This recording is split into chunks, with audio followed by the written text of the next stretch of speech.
ചെയ്യാൻ പറ്റൂല. യാ ബുനയ്യ, മോനെ, കൈഫ തജിദുക, എങ്ങനെയുണ്ട് മോനെ എന്ന് ചോദിച്ചപ്പോ അബ്ദുൽ മലിക്കാണ് മകന്റെ പേര്. അബ്ദുൽ മലിക് എന്ന മകൻ, ഉപ്പാ തജിദുനി അബതാ, എന്റെ ഉപ്പാ ഫിൽ മൗത്ത്, മരണം സംഭവിക്കുമെന്ന് എനിക്ക് തോന്നുന്നു. ഉപ്പയുടെ വാക്ക്. യാ ബുനയ്യ, മോനെ, ലഅൻ തകൂന ഫീ മീസാനി അഹബ്ബു ഇലയ്യ മിൻ അൻ നകൂന ഫീ മീസാനിക്. മോനെ, എന്റെ തുലാസിൽ നീ അനുഗ്രഹമായി വരുന്നതാണ് നിന്റെ തുലാസിൽ ഞാൻ അനുഗ്രഹമായി വരുന്നതിനേക്കാളും ഞാൻ ഇഷ്ടപ്പെടുന്നത്. മനസ്സിലായില്ല? മകനെ, നീ എനിക്ക് എന്റെ നന്മ തിന്മ തൂക്കുന്ന മീസാനിൽ ഖനമായി നീ വരുന്നതാണ്. നീ കാരണം എനിക്ക് അല്ലാഹു പ്രതിഫലം നൽകുന്നതാണ്. നിന്റെ മരണം ആദ്യം സംഭവിച്ച് ഞാൻ ക്ഷമിക്കുന്നതാണ്. നിന്റെ മുമ്പ് ഞാൻ മരണപ്പെട്ട് നീ ക്ഷമിക്കുന്നതിനേക്കാളും എനിക്കിഷ്ടം. ഉമർ ഇബ്നു അബ്ദുൽ അസീസ് റളിയല്ലാഹു അൻഹുവിന്റെ മക്കളും അവരും വലിയ ബുദ്ധിയുള്ള വാക്കുകളാ പറഞ്ഞിട്ടുള്ളത്, ഹിക്മത്തിന്റെ വാക്കുകൾ. മോൻ പറഞ്ഞു, യാ അബതി, ഉപ്പാ, വല്ലാഹ്, അല്ലാഹുവിനെ തന്നെയാണ് സത്യം, ലഅൻ യകൂന മാ തുഹിബ്ബുഹു അഹബ്ബു ഇലയ്യ മിൻ അൻ നകൂന മാ ഉഹിബ്ബുഹു. ഉപ്പാ, ഞാൻ ആഗ്രഹിക്കുന്നത് സംഭവിക്കുന്നതിനേക്കാളും എനിക്കിഷ്ടം നിങ്ങൾ ആഗ്രഹിക്കുന്നത് സംഭവിക്കലാണ്. ഇത് പറയുന്നതോടുകൂടെ ലോകത്തോട് വിട പറഞ്ഞ മോനാണ് 18 വയസ്സിൽ താഴെ പ്രായമുണ്ടായിരുന്ന Abdul Malik bin Umar bin Abdul Aziz. Umar bin Abdul Aziz തങ്ങളുടെ അബ്ദുൽ മലിക് എന്ന പേരുള്ള മകൻ. യാ അല്ലാഹ്, ഉമർ ബിൻ അബ്ദുൽ അസീസ് റഹ്മത്തുള്ളാഹി തആല അലൈഹി മകനെ മറവ് ചെയ്യാൻ ഖബറിന്റെ അടുത്ത് ഇങ്ങനെ നിന്നു. എല്ലാവരും ചുറ്റും നിൽക്കുന്നുണ്ട്. വല്ലാഹി, ആ മോനോട് നേരിട്ട് സംസാരിച്ചു. തൽഖീന് പറയുമ്പോ അസുഖം വരുന്ന ആൾക്കാരുണ്ട്, ഒന്ന് കേൾക്കണം. മരണം എന്ന് പറയുന്നത് ഒരു ദാറിൽ നിന്ന്, ഒരു വീട്ടിൽ നിന്ന് അടുത്ത ഒരു വീട്ടിലേക്കുള്ള യാത്രയാണ്. ആ വീട് ഈ വീടിനേക്കാളും ടോട്ടലി ഡിഫറന്റ് ആണ്. അവിടെ കേൾക്കുന്നുണ്ട് ചെരുപ്പിന്റെ വാറിന്റെ ശബ്ദം. മരിച്ചു കിടക്കുന്ന മയ്യത്ത്, അവരെ അവിടെ മറവ് ചെയ്ത് പോകുന്നവരുടെ സംസാരവും ചെരുപ്പിന്റെ വാറിന്റെ ശബ്ദവും മയ്യത്ത് കേൾക്കുന്നുണ്ട് എന്ന് റസൂലുള്ളാഹി സ്വല്ലല്ലാഹു അലൈഹി വസല്ലം അവരോട്, അസ്സലാമു അലൈക്കും അഹ്ലദ് ദിയാരി മിനൽ മുഅ്മിനീന വൽ മുസ്ലിമീൻ, ഇന്നാ ഇൻഷാ അല്ലാഹു ബിക്കും ലാഹിഖൂൻ. ഖബർസ്ഥാനിലേക്ക് കയറി ചെല്ലുമ്പോൾ ദുആയുണ്ട്. ഇവിടെ കിടക്കുന്ന വിശ്വാസിനികളെ, അല്ലാഹുവിന്റെ രക്ഷ നിങ്ങൾക്കുണ്ടാവട്ടെ. എന്തിനാണെന്നറിയോ? അവർ സലാം മടക്കും എന്ന് വിചാരിച്ച് പടച്ചോന്റെ കഴിവുണ്ടെന്നല്ല ഈ പറയുന്നത്. അവർക്ക് അല്ലാഹു ഒരു ഹയാത്ത്, ഒരു ജീവിതം ഖബറിൽ കൊടുക്കുന്നുണ്ട്. അത് വിശ്വസിക്കൽ നിർബന്ധമാണ്. അവർക്ക് സലാം മടക്കാൻ കഴിയും. പുണ്യ നബി തങ്ങൾ സ്വല്ലല്ലാഹു അലൈഹി വസല്ലം അതുമായി ബന്ധപ്പെട്ട് എത്രയോ ഹദീസുകൾ നമ്മൾ പഠിപ്പിച്ചിട്ടുണ്ട്. മഹാനായ Abdul Malik bin Umar bin Abdul Aziz റഹ്മത്തുള്ളാഹി അലൈഹി മുജദ്ദിദാണ്, 1-ാം നൂറ്റാണ്ടിന്റെ മുജദ്ദിദാണെന്ന് ബിത്തിഫാഖിൽ ഉലമാ ലോകം അംഗീകരിച്ച മുജദ്ദിദാൻ. ലോക പണ്ഡിതന്മാർക്കിടയിൽ അഭിപ്രായ വ്യത്യാസമില്ല. 1-ാം നൂറ്റാണ്ടിന്റെ മുജദ്ദിദാൻ ഉമർ ഇബ്നു അബ്ദുൽ അസീസ് റളിയല്ലാഹു അൻഹു റഹ്മത്തുള്ളാഹി തആല അലൈഹി മകന്റെ ഖബറിന്റെ അരികത്ത് നിന്ന് പറഞ്ഞു, മോനെ, വല്ലാഹി യാ ബുനൈ ലഖദ് കുൻത ബാറൻ ബിഅബീക്. മക്കളെ, ചെറുപ്പക്കാരെ, ശ്രദ്ധിച്ചു കേൾക്കുക. നമുക്കൊരുപാട് ഫ്രണ്ട്സുകൾ ഉണ്ടായിരിക്കാം, ഒരുപാട് സുഹൃത്തുക്കൾ നമ്മുടെ കൂടെ കാണും, എത്രയോ ഇഷ്ടപ്പെട്ടവർ, കൂടെ പഠിച്ചവർ, ക്ലാസ്മേറ്റുകൾ, അവരൊക്കെ നമുക്ക് വലിയവർ തന്നെയാവാം. എന്നാൽ തൻ്റെ ജന്മത്തിന് കാരണക്കാരായ മാതാപിതാക്കളെക്കാളും വലുതല്ല സുഹൃത്തുക്കളാരും. ഇത് നമ്മുടെ മക്കൾ തിരിച്ചറിയണം. രക്തബന്ധത്തെക്കാളും വലുതല്ല നമ്മുടെ സൗഹൃദ ബന്ധം. രക്തബന്ധത്തിന് വലിയ കൂലിയാണ്, അത് കാത്തു സൂക്ഷിക്കുന്ന വലിയ പ്രതിഫലമാണ് ശറഅ പറയുന്നത്. ഒരു വാപ്പ മകന് കൊടുക്കുന്ന, ലോകത്ത് കൊടുത്ത സർട്ടിഫിക്കറ്റുകളിൽ ഏറ്റവും വലിയ സർട്ടിഫിക്കറ്റ് ഉമർ ഇബ്നു അബ്ദുൽ അസീസ് തങ്ങൾ അവരുടെ മകൻ അബ്ദുൽ മലിക് എന്ന മകന് കൊടുക്കുകയാണ്.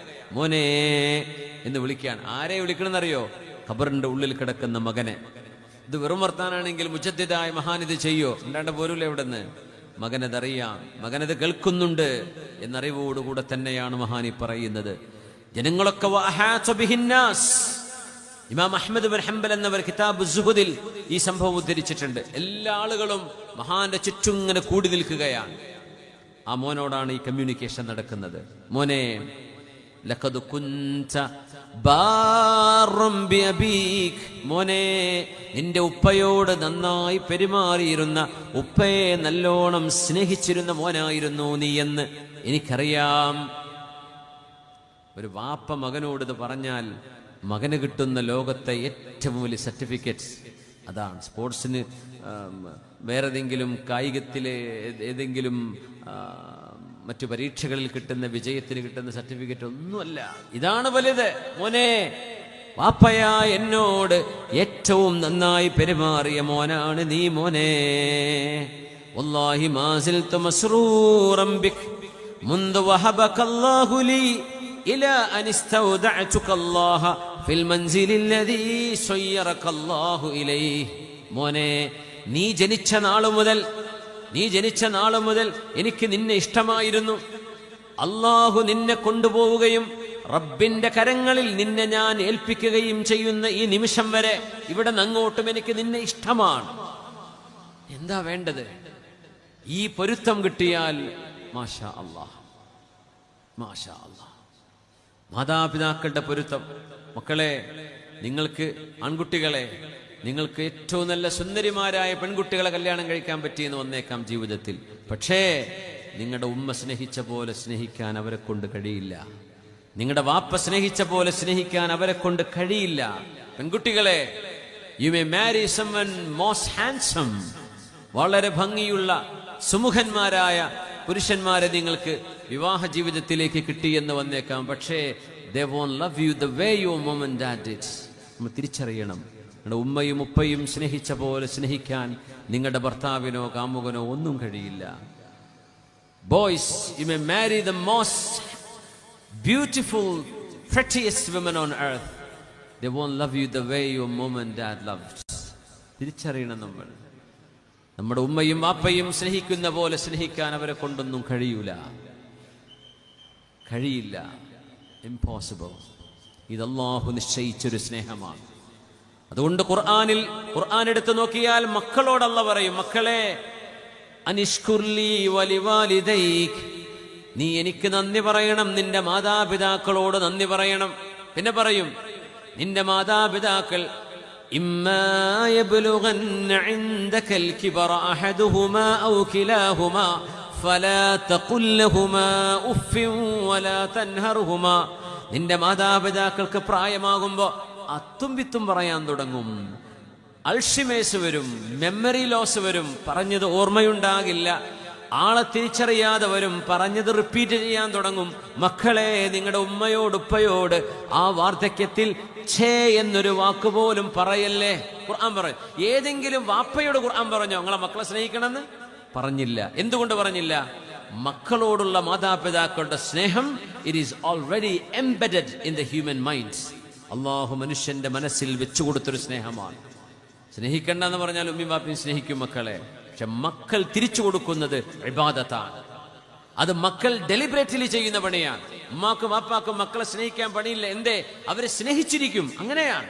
നേരെ മറിച്ച് തിരിച്ചാ സ്നേഹം മാതാപിതാക്കൾക്ക് കൊടുക്കുന്നത് ഇബാദത്താണ്. അത് മക്കൾ ചെയ്യണം. അതൊരു പക്ഷേ ജന്മനാ നിങ്ങൾക്ക് കിട്ടണമെന്നില്ല. അതുകൊണ്ട് ഖുർആൻ മക്കളോട് മാതാപിതാക്കളെ സ്നേഹിക്കണം എന്ന് പറഞ്ഞു. എന്തു പറഞ്ഞില്ല?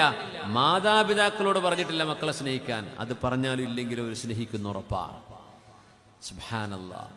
ഉമർ ഇബ്നു അബ്ദുൽ അസീസ് തങ്ങൾ പറഞ്ഞു, മോനെ, മാസിൽതു മസ്റൂറൻ ബിക, നിന്നെ എനിക്ക് ഇഷ്ടമായിരുന്നു മോനെ, മുൻദു വഹബകല്ലാഹു ലീ, എനിക്ക് അല്ലാഹു നിന്നെ തന്നേടം മുതൽ. മക്കളില്ലാത്തവർക്ക് റബ്ബേ കൺകുളിർമയുള്ള മക്കളെ കൊടുക്കണേ അല്ലാ. മക്കളെ നൽകിയവർക്ക് റബ്ബേ ആ മക്കളിൽ കൺകുളിർമയെ, സന്തോഷത്തെ കൊടുക്കണേ റബ്ബേ. മക്കൾ രോഗികൾക്ക് ശിഫ കൊടുക്കണേ തമ്പുരാനെ. മക്കളൊക്കെ ഒരു +2 ഡിഗ്രി ഒക്കെ ആകുമ്പോഴേക്കൊക്കെ ഉമ്മാർക്കും ഉപ്പാർക്കും സംസാരിക്കാൻ പേടിയാണ്. Mom stop nagging. അമ്മ ഇപ്പൊ ഇങ്ങനെ ഗിടുകിറ് പറഞ്ഞുകൊണ്ടിരിക്കല്ല. എന്തിന്? നിസ്കരിച്ചോ ചോദിക്കുന്നതിനായി പറയാ. അത് ഉമ്മ എന്നും ചോദിക്കും. വീട്ടിൽ കയറി വരുമ്പോ ചോദിക്കും, മോനെ, നിന്റെ കൂട്ടുകാരൊക്കെ നല്ല കൂട്ടുകാരനല്ലേ? നീ അവിടെ എവിടെയും പോയിട്ടില്ലല്ലോ. ഉമ്മ ഒന്ന് stop stop stop, I am fed up, മക്കള് പറയും മാ വെറുപ്പാന്നിട്ട് ഞങ്ങളെ ഉപദേശം കേട്ടിട്ട്. 10, 12, 13 വയസ്സായി തുടങ്ങുമ്പോ ഉപദേശങ്ങളൊക്കെ ഉറപ്പായി തുടങ്ങും. അതുകൊണ്ടാണ് മഹാനായ അലി ഇബ്നു അബീ ത്വാലിബ് തങ്ങൾ പറഞ്ഞത്, നിങ്ങളെ മക്കളെ നന്നാവണമെന്ന് ആഗ്രഹമുണ്ടോ 7 വയസ്സ് 14 വയസ്സിനിടയിൽ നന്നാക്കിയാൽ കിട്ടും. ഇല്ലേ പോയി 7 വയസ്സ് 14 വയസ്സ്, രണ്ടാമത്തെ 7, ആദ്യത്തെ 7 ലാഇബുഹും സബ്അൻ, 7 വയസ്സ് വരെ കുട്ടികളുടെ കൂടെ കളിക്കണം എന്നാണ്. പക്ഷേ the second 7 to 14, 7 മുതൽ 14 വയസ്സ് വരെയുള്ള അദ്ദിബുഹും, അവർക്ക് അദബ് പഠിപ്പിച്ചു കൊടുക്കണം. അദബ് പഠിപ്പിച്ചു കൊടുക്കുന്ന വല്ല അറബി കോളേജിലും കൊണ്ടേ ചേർത്തണമെങ്കിലോ ഹിഫ്ദിൽ ചേർത്തണമെങ്കിലോ പഠിക്കാൻ താല്പര്യം ഉണ്ടാവണമെങ്കിലോ ഒക്കെ 7 to 14 ഇടയിൽ ചെയ്താലേ ഫലിക്കൂ. അത് കഴിഞ്ഞാൽ പിന്നെ നോക്കിയിട്ട് കാര്യമില്ല. വസാഹിബുഹും സബ്അൻ, പിന്നെ നീ കൂട്ടുകാരനായി നടക്കണം 14 മുതൽ 21 വരെ. പിന്നെ ആ കയറുകിട്ട് ഇട്ടുകൊടുത്തേക്ക് നീ നോക്കിയിട്ട് കാര്യമില്ല. നന്നായാൽ ആ മകൻ നന്നായി, കേടെന്നാൽ അത് കേടുവന്നു. അതുകൊണ്ട് എന്റെ ബഹുമാന്യരായ രക്ഷിതാക്കളോട്, കൂട്ടുകാരോട് പറയാണ്, നമ്മുടെ മക്കളിൽ ആൺകുട്ടിയോ പെൺകുട്ടിയോ നിങ്ങളുടെ മോള് ഹിജാബ് ധരിക്കണം എന്ന് ആഗ്രഹമുണ്ടോ 14 വയസ്സിന്റെ ഉള്ളിൽ പറഞ്ഞോളൂ. 14 കഴിഞ്ഞ ഉമ്മ എനിക്കിപ്പോ എന്നൊക്കെ പറയാൻ തുടങ്ങി. ഐ എം നോട്ട് കൺവിൻസ്ഡ്, എനിക്കൊന്ന് ബോധിക്കട്ടെ എന്ന് പറയും. എങ്ങനെയുണ്ട് ബോധിക്കട്ടെ എന്ന് പറഞ്ഞാൽ?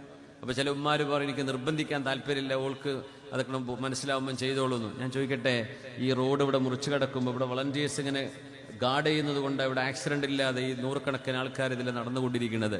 ഈ റോഡ് മുറിച്ചു കിടക്കുമ്പോൾ ഒരു ചെറിയ പൈതൽ നിങ്ങളുടെ കയ്യിൽ നിന്ന് കുതറിയോടുമ്പോ നിങ്ങളുടെ കുഞ്ഞിനെ നിങ്ങൾ കൈപിടിച്ച് നിർത്തോ, അതല്ല കുട്ടിക്ക് ബോധ്യപ്പെട്ടിട്ടോ നിന്നോട്ടെ നിങ്ങൾ പറയോ? നിങ്ങൾ എന്താ ചെയ്യാ? എന്റെ കുട്ടിക്ക് ബോധ്യപ്പെടുമോ എന്നൊന്നോളൂ, ഇപ്പം ഓടിക്കോട്ടെ പറയോ നിങ്ങൾ? റോഡ് മുറിച്ചടക്കുമ്പോ ചെയ്യൂല. എന്തേ? അത് അപകടമാണെന്ന് നിങ്ങൾക്കറിയാം. ആ കുട്ടിക്ക് അത് അറിയേണ്ട ആവശ്യമില്ല. നിങ്ങൾ രക്ഷിതാക്കളാണ്, നിങ്ങൾക്കറിയാം ഹിജാബ് വേണം, നിങ്ങൾക്കറിയാം ഔറത്ത് മറക്കണം, നിങ്ങൾക്കറിയാം മോഡസ്റ്റ്ലി ഡ്രസ് ചെയ്യണം. ഇത് അവർക്ക് ബോധിച്ചോളും. പക്ഷേ ശറഅ് പറഞ്ഞ സമയം കൊണ്ടത് തുടങ്ങണം. 7 മുതൽ 14 നിങ്ങൾ ആരംഭിച്ചിട്ടില്ലെങ്കിൽ കൈവിട്ടുപോകും. ഉമർ ഇബ്നു അബ്ദുൽ അസീസ് റഹ്മത്തുള്ളാഹി അലൈഹിയുടെ ഈ മകൻ, ബാറം ബി അബീക, നിന്റെ വാപ്പയായ എന്നോട് അത്രമേൽ സ്നേഹം കാണിച്ച മോനാണ് നീ. മോനെ, നീ ദുന്യാവിലേക്ക് വന്നത് മുതൽ എനിക്ക് നിന്നെ ഇഷ്ടമായിരുന്നു. ഇലാ അനിസ്തൗദഅതുക ലില്ലാഹ്, അല്ലാഹുവിന്റെ കരങ്ങളിലേക്ക് നിന്നെ ഞാൻ ഏൽപ്പിക്കുന്നത് വരെ. അതെവിടെയാണ്? ഫിൽ മൻസിലില്ലദീ സയ്യറകല്ലാഹു ഇലൈഹി, ഏതൊരു വീട്ടിലേക്കാണോ മോനെ രാജാവിന്റെ കൊട്ടാരത്തിൽ നിന്ന് ഏതൊരു മൺവീട്ടിലേക്കാണോ നീ വന്നിരിക്കുന്നത്, ഈ വീട്ടിലേക്ക് എത്തുന്നത് വരെ എനിക്ക് നിന്നെ ഇഷ്ടമാണ്. ഫറഹിമകല്ലാഹ്, അല്ലാഹു നിനക്ക് റഹ്മത്ത് ചെയ്യട്ടെ. വഗഫറ ദംബക, നിന്റെ പാപങ്ങൾ അല്ലാഹു പുറത്തു തരട്ടെ. വജസാക ബിഅഹ്സനി അമലിക, ലോകത്തിന്റെ മുജദ്ദിദായ മഹാനായി പ്രാർത്ഥിക്കുന്നത് 2.5 വർഷം മാത്രം ഭരണം നടത്തിയിട്ട് ഖലീഫ ഉമർ ഇബ്നുൽ ഖത്താബ് റളിയല്ലാഹു അൻഹുവിന്റെ ആ ഭരണത്തോളം തുല്യമായ നീതി ലോകത്തിന് കൈമാറിയ അത്ഭുതകരമായ ഭരണം 2ാം ഉമർ ഥാനി എന്ന് ലോകം പേരിട്ട് വിളിച്ചു.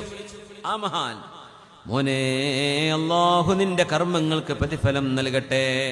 വറഹിമ കുല്ല ശാഫിഇൻ യശ്ഫഉ ലക്, അബ്ദുൽ മലിക്കെ നിനക്ക് പുറത്തു തരണം എന്ന് ദുആ ചെയ്യുന്ന, നിനക്ക് വേണ്ടി ശഫാഅത്ത് ചെയ്യുന്ന എല്ലാവർക്കും അല്ലാഹുവേ നീ പുറത്തു കൊടുക്കണേ.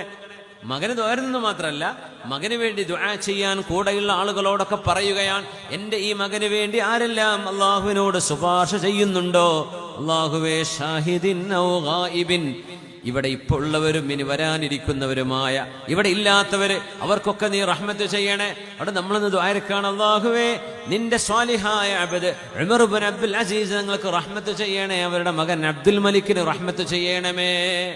മഹാൻ ദുആ ചെയ്തു പോയതാ. ആരൊക്കെ ദുആ ചെയ്യുന്നുണ്ടോ അവർക്കും റഹ്മത്ത് ചെയ്യണമേ. റളീനാ ബിഖളാഇല്ലാഹ്, അല്ലാഹുവേ നിന്റെ വിധിയിൽ ഞങ്ങൾ തൃപ്തിപ്പെട്ടു റബ്ബേ. അതാണ് വിഷയം. നിന്റെ വിധിയിൽ ഞാൻ തൃപ്തിപ്പെട്ടു. 17 വയസ്സുള്ളൊരു മോന് മരിച്ചു പോകുമ്പോൾ എന്താണ് അവസ്ഥ? എത്ര കുട്ടികൾ എഞ്ചിനീയറിംഗിന് പോയവർ കടലിൽ മുങ്ങി താഴുന്നു. എഞ്ചിനീയറിംഗിന് പോയ മകൻ തിരിച്ചു ബസ് ആക്സിഡന്റ് ആകുന്നു.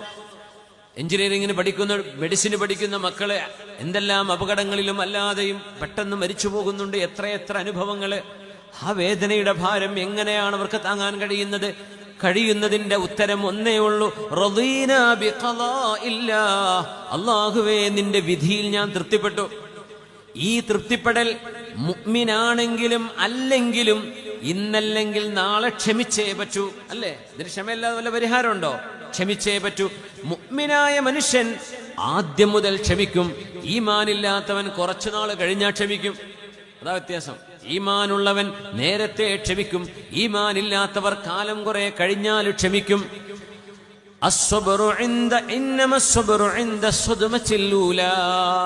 ഒരു പ്രയാസം വരുന്ന ആദ്യഘട്ടത്തിലാണ് ക്ഷമയെന്ന് മഹാനായ റസൂലുള്ളാഹി സ്വല്ലല്ലാഹു അലൈഹി വസല്ലം മോന്റെ വിഷയത്തിൽ റദീനാ ബിഖളാഇല്ലാ വസല്ലംനാ ലിഅംരില്ലാ, അല്ലാഹുവിന്റെ വിധിക്ക്, റബ്ബിന്റെ കൽപ്പനക്ക് നാം കീഴൊതുങ്ങുകയാണ്. എന്നിട്ട് പറഞ്ഞു വൽഹംദുലില്ലാഹി റബ്ബിൽ ആലമീൻ വ ഇന്നാ ലില്ലാഹി വ ഇന്നാ ഇലൈഹി റാജിഊൻ.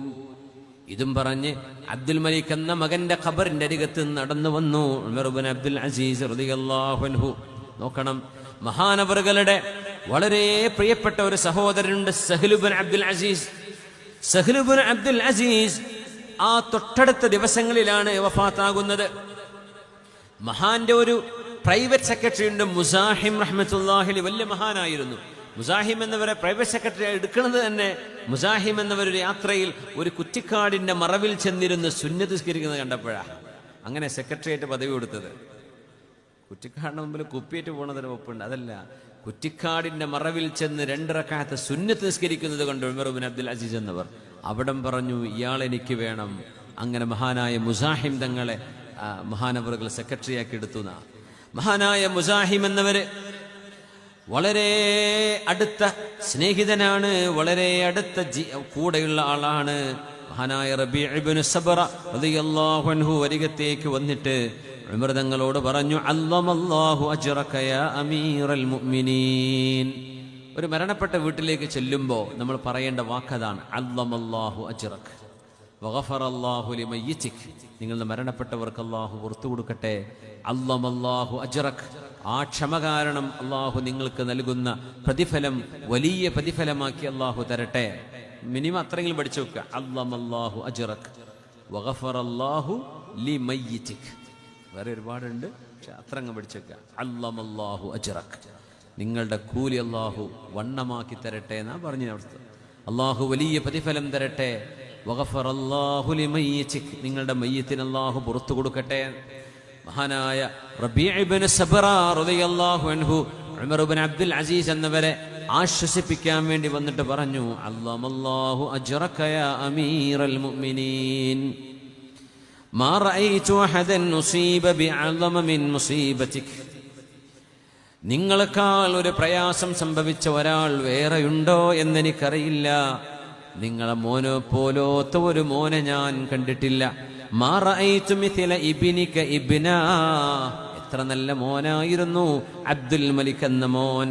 വലാ മിഥല അഖീക അഖൻ, നിങ്ങളുടെ സഹൽ എന്ന സഹോദരനെ പോലെ ഒരു സഹോദരനെയും ഞാൻ കണ്ടിട്ടില്ല. നിങ്ങളുടെ മൗലയായ മുസാഹിം എന്നവരെ പോലെ വലാ മിഥല മൗലാക മൗലൻ ഖത്തു. ഇത് പറഞ്ഞപ്പോൾ ഉമർ റളിയല്ലാഹു അൻഹു ഉമർ ഇബ്നു അബ്ദുൽ അസീസ് തങ്ങൾ തലതാഴ്ത്തി ഇങ്ങനെ നിന്നു. അപ്പൊ കൂടുള്ളവർ പറഞ്ഞു, എന്തിനാണ് റബീഉ ഇബ്നു സബ്റ മനസ്സിൽ മാഞ്ഞുകൊണ്ടിരുന്ന ആ ഒരു വേദനയെ എന്തിനാണ് നിങ്ങൾ തൊട്ടുണർത്തിയത്? ആ മനസ്സിനെ നിങ്ങൾ നോവിച്ചല്ലേ എന്നിങ്ങനെ ആളുകൾ പറഞ്ഞുകൊണ്ടിരുന്നപ്പോൾ മഹാനായ ഉമർ ഇബ്നു അബ്ദുൽ അസീസ് തല ഉയർത്തിയിട്ട് പറഞ്ഞു, അഇദ് യാ റബീഉ ഇബ്നു സബ്റ, ആ പറഞ്ഞ വാക്കുകളൊന്ന് നിങ്ങൾ ഒന്നുകൂടെ പറയേ. പറഞ്ഞു, അല്ലാഹു അജ്റക, അല്ലാഹു വലിയ കൂലി തരട്ടെ. നിങ്ങളെപ്പോലെ ഒരു മുസീബത്ത് വന്ന ഒരാളെ ഞാൻ കണ്ടിട്ടില്ല. എത്ര നല്ല മോനായിരുന്നു, എത്ര നല്ല സഹോദരനായിരുന്നു, എത്ര നല്ല മൗലയായിരുന്നു. എന്നിട്ട് പറഞ്ഞു, ലാ വല്ലദീ ഖളാ അലൈഹിമുൽ മൗത്ത്, ആരാണോ അവർക്ക് മരണം വിധിച്ചത് ആ അല്ലാഹുവിനെ തന്നെയാണ് സത്യം. മാ ഉഹിബ്ബു അന്ന ശൈഅൻ കാന മിൻ ദാലിക ലം യകുൻ. എൻ്റെ സഹോദരൻ മരിച്ചു, എൻ്റെ മൗലയായ മുസാഹിം മരണപ്പെട്ടു, എൻ്റെ മോൻ അബ്ദുൽ മലിക്കും മരണപ്പെട്ടു. ഈ സംഭവിച്ചതിൽ ഒന്നും സംഭവിക്കരുതായിരുന്നു എന്ന് ഞാൻ ഒരിക്കലും ആഗ്രഹിക്കുന്നില്ല. അള്ളാന്റെ തീരുമാനം അത് നടപ്പാവുക തന്നെ വേണമല്ലോ. ഫയാ അയ്യുഹൽ കൗനു മിൻഹു ഇസ്തമി', ലോകമേ കേൾക്കണേ, ഉമർ ഇബ്നു അബ്ദുൽ അസീസിനെ കേൾക്കണേ. വയാ ഉദ്നദ്ദഹരി അൻഹു ഫഫ്ഹമി, കാലത്തിന്റെ ചെവികളെ കേൾക്കണേ, ഉമർ ഇബ്നു അബ്ദുൽ അസീസിനെ കേൾക്കണേ.